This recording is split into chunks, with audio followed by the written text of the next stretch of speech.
ऋषभ नंदन भरत हुए और भरत इस साम्राज्य के राजा बने, जिनके नाम से हम इस भारत खंड को, इस जम्बूद्वीप को भारतवर्ष के नाम से जानते हैं। भरत महाराज के 5 पुत्र हुए। बड़े पुत्र सुमित्र को सत्ता का भार सौंप कर आज महाराज पुलकाश्रम में भजन करने चले गए हैं। जो शालिग्राम का क्षेत्र, जहाँ गंडकी नदी में शालिग्राम प्राप्त होते हैं, नेपाल क्षेत्र में, आज महाराज वहाँ भजन करने चले गए हैं। और ये नदी में स्नान कर ही रहे थे कि इन्होंने क्या देखा कि एक मृगी वहां पर जल पीने आ रही है और एक सिंह की दहाड़ से वो मृगी डरी और उसके गर्भ से एक मृग का बच्चा उत्पन्न हुआ, उस जल में गिर गया और मृगी के प्राण का अंत हो गया। अब महाराज सूर्य नारायण को जल दे ही रहे थे कि ये दृश्य उनके सामने घटा, तो उन्होंने सोचा क्या किया जाए। सो उस मृगी के बच्चे को अपने साथ अपने आश्रम ले आए। देखिए, जीव मात्र पर दया करो, लेकिन अगर प्रेम के विवश में दया करते करते कहीं प्रेम या संबंध बन गया तो वो समस्या का कारण हो सकता है।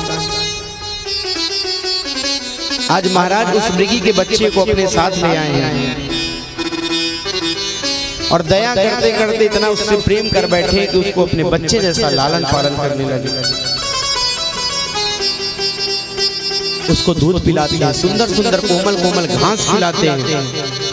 आज वो मृगवास भी महाराज के चित्त से चिपकने लगा है। जैसे एक बच्चा अपने पिता से प्रेम करता है, ठीक उसी प्रकार आज वो मृग का बच्चा भी उनसे प्रेम कर रहा है। धीरे धीरे मोह प्रबल होता गया। एक दिन सजातियों मृगों के झुंड को देखा, वो मृग का बच्चा अपने झुंडों के साथ चला गया। महाराज लौट कर आए, मृग को ना पाए। सूर्य नारायण से पूछ रहे हैं, चंद्र नारायण से पूछ रहे हैं कि मेरे मृग का बच्चा कहाँ गया, मेरा मृगा कहाँ गया, मेरा मृगा कहाँ गया।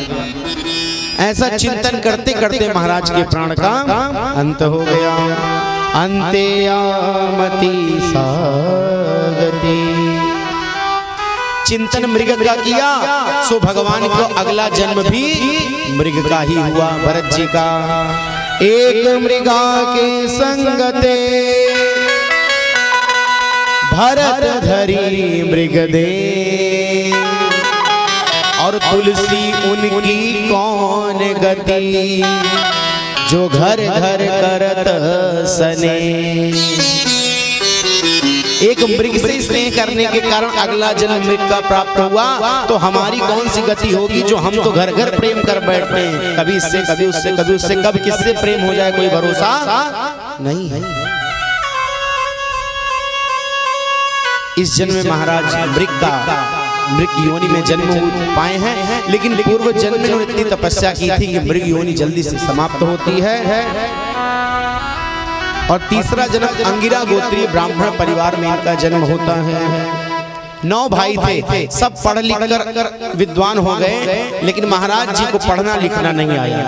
ऐसा नहीं कि महाराज जी को आता नहीं था, महाराज जी इस समाज में ये दिखा रहे थे कि मुझे कुछ आता जाता नहीं है। अगर मैं ये दिखा दूंगा कि मुझे सब कुछ आता है तो मेरे पिताजी अन्य भाइयों की तरह मुझे भी कार्य में लगा देंगे, लेकिन मुझे इस दुनिया के मोह माया में पड़ना नहीं है।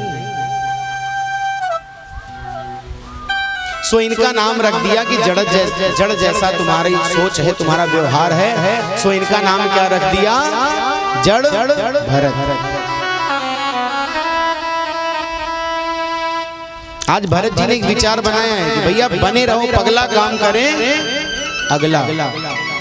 अगर पागल बन के समाज में रहोगे तो कोई कुछ काम नहीं कहेगा। और मान लीजिए कोई कुछ काम कहता है तो एक बार उस काम को गड़बड़ कर दो, दोबारा वो काम आपको कभी नहीं कहेगा। इसलिए लोगों ने सीखा है कि हमको तो आता ही नहीं। इधर माता पिता का प्राणांत होता है, परिवार की भाई और भाभियां इनके आसन को घर से बाहर निकाल देती है। ये भी बड़े प्रसन्न होते हैं कि मैं तो यही चाह रहा था कि मुझे एकांत का अवसर मिले, मैं भगवान का भजन करूं। डकैतों का एक सरदार माँ भद्रकाली की पूजा कर रहा होता है और प्रार्थना करता है कि माँ मुझे कोई संतान दे दो, मैं तुम्हें नर बलि दूंगा। माँ प्रसन्न हो जाती है, उस डकैत के घर संतान प्राप्त होती है और उस डकैत के सैनिक इनको ले जाते हैं और वो भद्रकाली के सामने इनकी बलि देने के लिए तैयार हो जाते हैं।